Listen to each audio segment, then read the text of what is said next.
देखिए application of centripetal force, ध्यान देंगे भैया। अच्छा इसमें एक छोटा सा टॉपिक है जिसमें है आपका advantage and disadvantage of friction. तो फ्रिक्शन की कौन सी एडवांटेज है, फ्रिक्शन की कौन सी डिसएडवांटेज है, ये आपको बतानी है, ठीक है भैया। तो ये आप 4 एडवांटेज और 4 डिसएडवांटेज आप लिख लेना, ठीक है भैया, इसी टॉपिक के बाद, ठीक है भैया। तो लिख सकते हो भैया एडवांटेज क्या भैया, बगैर फ्रिक्शन का हम लिख नहीं सकते, चल नहीं सकते, ठीक है भैया, या कोई ऐसा काम नहीं कर सकते जिसकी वजह से, समझ गए भैया।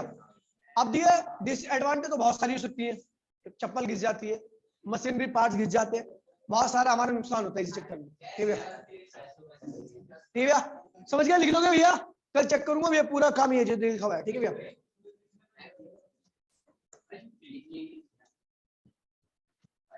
हाँ भाई प्लीज हो जाओ, चुप हो जाए यार। अब देखिए भैया अगला जो टॉपिक है आपका भैया वो है, ओए मोटे इधर देख ले, देखिए motion of a body on a rough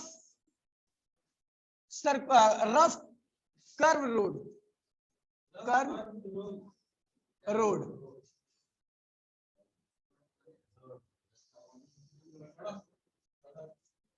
कह रहा भैया एक रफ कर्व रोड है, रफ भी है और कर्व भी है, मुड़ी हुई है, और उसकी रेडियस क्या है, radius of road.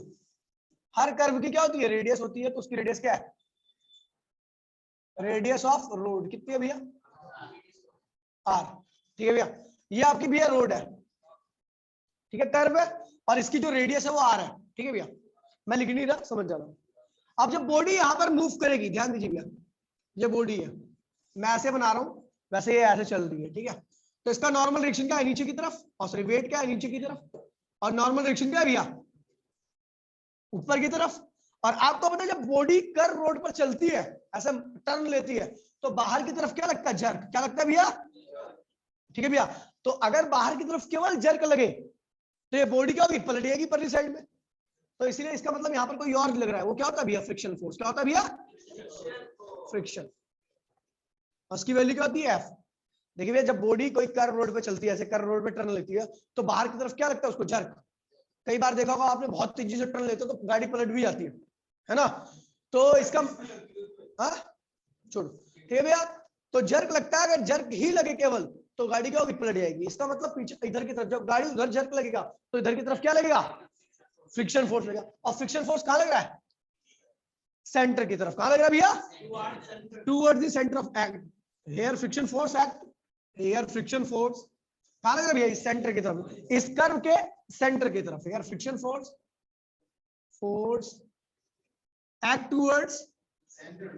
Towards centre of curve path या रोड, कर्व पाथ के सेंटर की तरफ लग रहा है। That's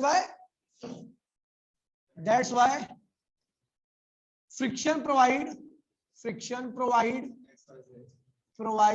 essential centripetal force. जो भी सेंटर की तरफ लगे वो क्या प्रोवाइड करता है भैया, सेंट्रीपिटल। ग्रेविटेशनल फोर्स सेंटर की तरफ लगा था, वो भी क्या प्रोवाइड कर रहा था, सेंट्रीपिटल फोर्स, है ना। इलेक्ट्रॉन का इलेक्ट्रोस्टैटिक फोर्स भी कहां लग रहा था, सेंटर की तरफ, वो भी क्या प्रोवाइड कर रहा था, सेंट्रीपिटल फोर्स। यहाँ पे फ्रिक्शन कहां लग रहा है, सेंटर की तरफ, तो फ्रिक्शन भी क्या प्रोवाइड करेगा, सेंट्रीपिटल फोर्स। तो आपको पता है भैया mv² सेंट्रीपिटल फोर्स कर रहा है। So centripetal force is equal to क्या होगा, फ्रिक्शन फोर्स, बोलो हाँ। तो सेंट्रीपिटल फोर्स क्या होता है, मास ऑफ बॉडी, m क्या है मास, इसकी वेलोसिटी क्या है भैया, इस रोड पर v क्या है, v वेलोसिटी है। तो mv² r क्या है, इसकी सर्कुलर पाथ की रेडियस, ठीक है भैया। तो सेंट्रीपिटल फोर्स क्या हो गया, mv² r। और फ्रिक्शन क्या है भैया, f की वैल्यू क्या होती है भैया, म्यू n की वैल्यू यहां पर क्या है भैया, mg के बराबर है। अब n की वैल्यू mg के बराबर है ना, तो mv² r इक्वल्स टू क्या हो जाएगा भैया आपका, म्यू mg, बोलो हाँ। m से m क्या हुआ, कैंसिल हो गया, तो v² इक्वल्स टू में म्यू जी आर। तो v क्या होगा भैया आपका, mu g r under root. इसे कहते हैं भैया ये वेलोसिटी आ गई, मतलब मैक्सिमम इतनी स्पीड होनी चाहिए आपकी कर्व पाथ पे, अदरवाइज आपकी गाड़ी क्या होगी, पलट जाएगी।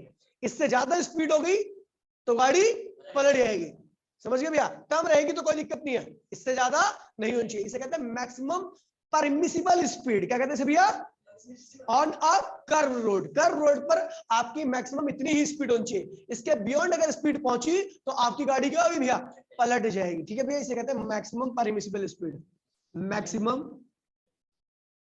Speed on a curved road. Curve road पर आपकी मैक्सिमम स्पीड इतनी होनी चाहिए, इससे ज्यादा हुई तो क्या होगा, खतरा हो जाएगा भैया। ठीक है, मैक्सिमम परमिसिबल स्पीड, एक सेकंड भैया। ठीक है,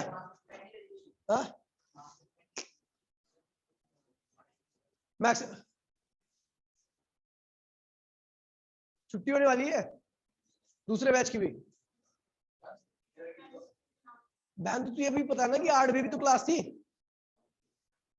आ बैठ गया थोड़ी देर के लिए। ठीक है भैया, हो गया, फोटो ले भाई इसकी।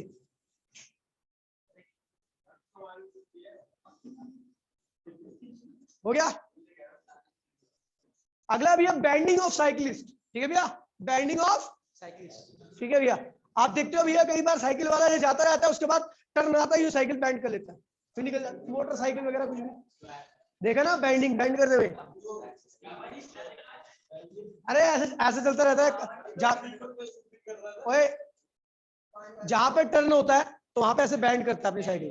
तो ये टॉपिक भी आपके सिलेबस में है, बैंडिंग ऑफ साइकिलिस्ट कहते हैं इसको, क्या कहते हैं, बैंडिंग ऑफ साइकिलिस्ट। बहुत बढ़िया टॉपिक है और इजी टॉपिक है, आसानी से आपको समझ में आ जाएगा। ठीक है भैया, टॉपिक का नाम है भैया बैंडिंग ऑफ साइकिलिस्ट।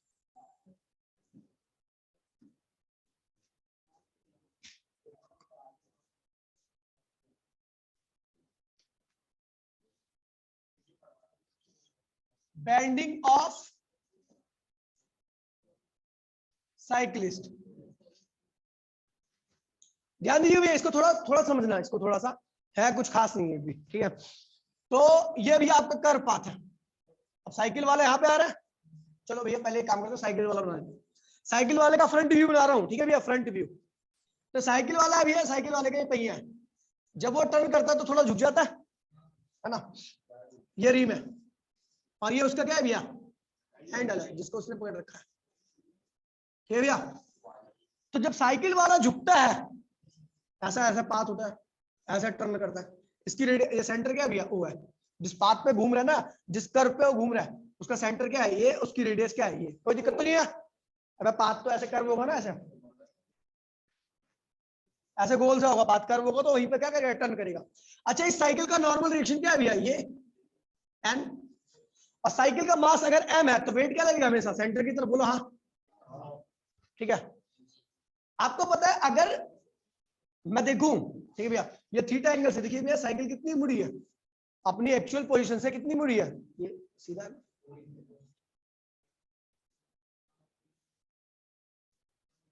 ये साइकिल की तिल्ली है और ये वर्टिकल लाइन है, क्या है भैया, तो पहले ये साइकिल ऐसे थी लेकिन मुड़ कितनी गई, इतनी। तो नॉर्मल जो होगा, देखिए पहले नॉर्मल कहाँ था, वेट की लाइन में था, अभी नॉर्मल क्या हुआ, साइकिल के मुड़ने की वजह से यहाँ पर आ गया।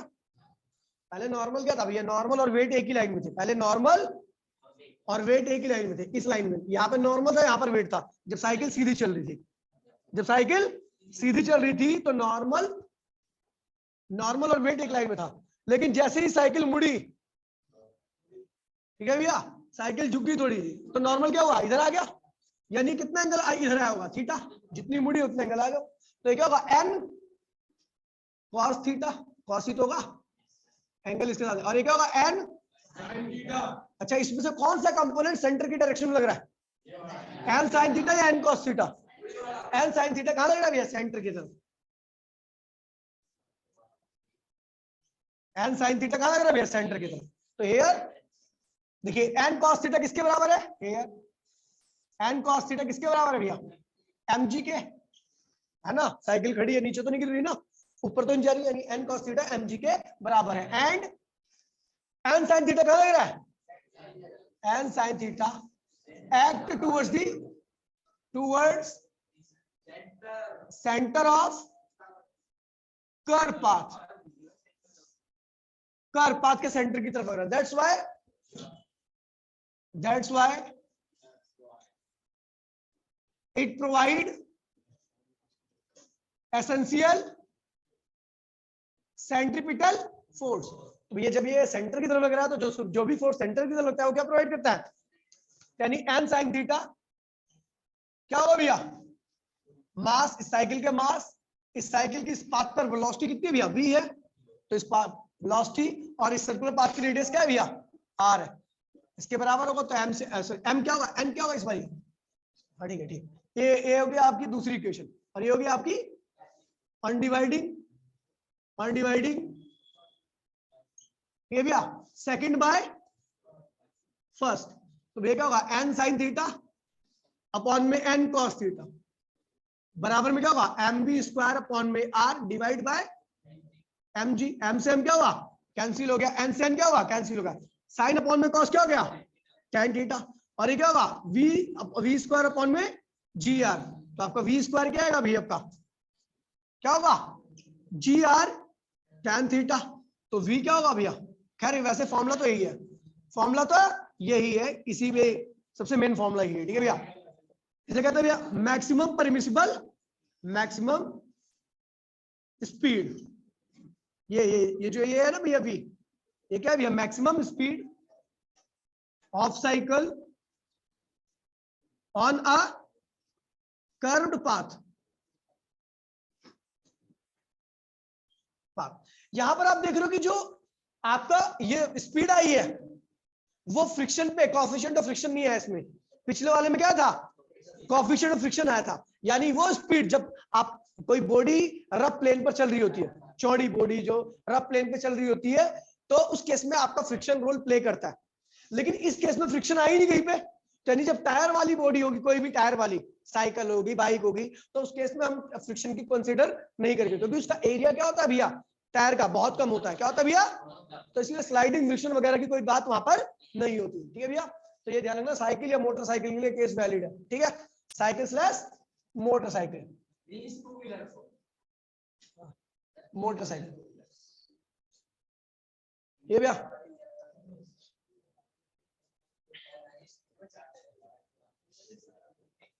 ठीक है। अब इसका एक लास्ट टॉपिक है इस पूरे चैप्टर का, ठीक है, अभी नहीं करा रहा क्योंकि वो सबसे मेन है, banking of the road, hard है, ठीक है, कराऊंगा तो 5 मिनट में करा दूंगा, कोई बड़ी बात नहीं है, ठीक है भैया।